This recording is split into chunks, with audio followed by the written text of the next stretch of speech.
Hello friends, the objective of this video is to help you understand and appreciate the dynamical response of a discrete time linear time invariant system to arbitrary input signals.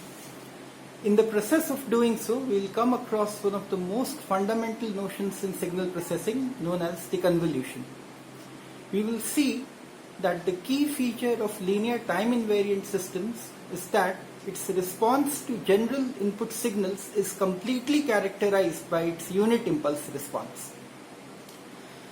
The only prerequisite on the part of the learner is basic familiarity with unit impulse signal and basic properties of linear time invariant systems. So without further ado, let's get started. We wish to consider the following problem. S is a discrete time linear time invariant system.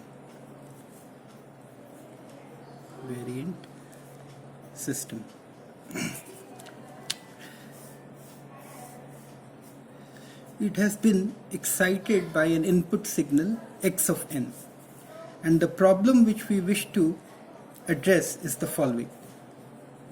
What is the response of the system S to the input x of n? So basically we wish to find out the response y of n of the system S corresponding to any arbitrary excitation x of n. In the first go, the problem might appear a little daunting because we have absolutely no clue about the nature of x of n. X of n is a perfectly general input signal. It can be of finite duration, something like this,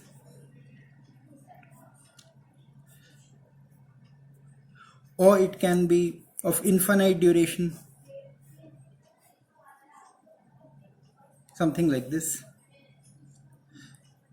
It can be periodic, it can be aperiodic, it can be whatever. So the problem might look a bit difficult to crack in the beginning. However, we will shortly see that owing to the linearity and time invariance property of the system, this problem can actually be reduced to a rather simple problem which can be solved easily. So the way to go about it is the following. We wish to express this general signal x of n as a sum of relatively simple and easy to understand signals. So what we do is we consider any signal x of n which is perfectly general. So as a representative example, let me just take the signal. So we have this signal. So it can have non-zero values even for negative values of n, which is perfectly allowed, and so on. So we wish to express this signal as a sum of simple signals which is easy to understand. So what we do is this. We look at a particular signal value at a corresponding value of n. So let us look at this signal value at the point n equal to 0. And let us consider a simple signal which is of the form x of 0 into delta n. So if we plot this signal, this looks like this. Its value at n equal to 0 is x of 0, and for all other values of n, the value of this signal is 0. Similarly, we look at the signal value at n equal to 1, which is x of 1, and we consider another signal which is of this form, x of 1 into delta n minus 1. This signal looks like this. At n equal to 1, the value of the signal is x of 1, and for all other values of n, the signal value is 0. We do this procedure for every value of n. So a general expression may look something like this: x of k delta n minus k. This is a signal whose value at n equal to k is x of k, and for all other values it is equal to 0. All other values of n, the signal value is equal to 0. Now if we add all these small signals together, what we get is the initial signal x of n, which is our input. This is not too difficult to see. For example, if we add this signal, call it 1, this signal, call it 2. If we add 1 and 2, we get a signal which is equal to x of 0 at n equal to 0 and x of 1 at n equal to 1. Now if we add another such signal, say x of 3 delta n minus 3. If we add this signal to the above one, we get another signal which is equal to x of 0 at n equal to 0, x of 1 at n equal to 1, sorry, this is x of 2 delta n minus 2, and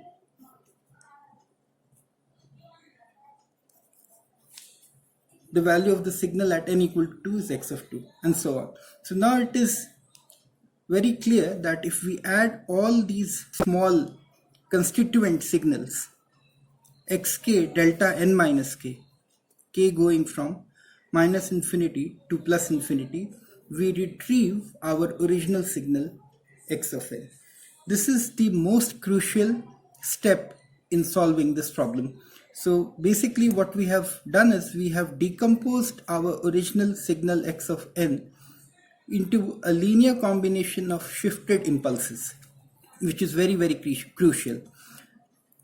Now we will exploit the linearity and time invariance property of the system S in order to evaluate its response to the signal x of n.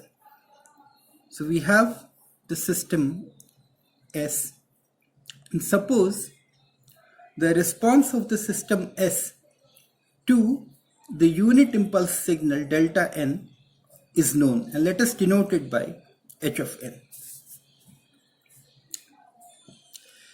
Okay. So if h of n is the response to the signal delta n, then by virtue of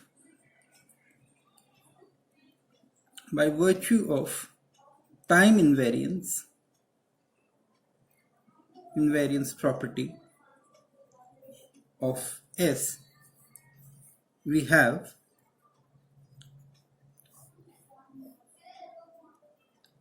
the response of S to a shifted impulse will be equal to h of n minus k. This is true because the system S we are considering is time invariant. And now, since S is also linear, we have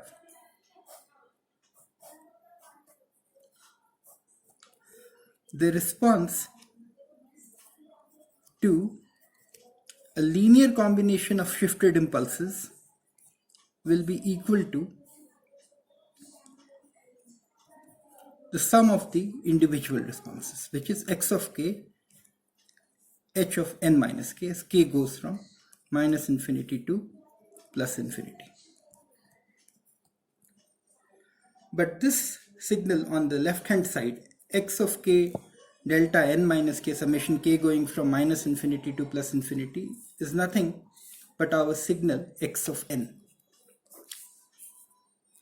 So this is equal to x of n, and the corresponding output what we have derived is summation k going from minus infinity to plus infinity x of k h of n minus k.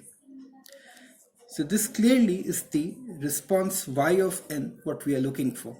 This signal x of k h of n minus k summation k going from minus infinity to plus infinity is basically the response of the system S to the signal x of n, which we wanted to find out.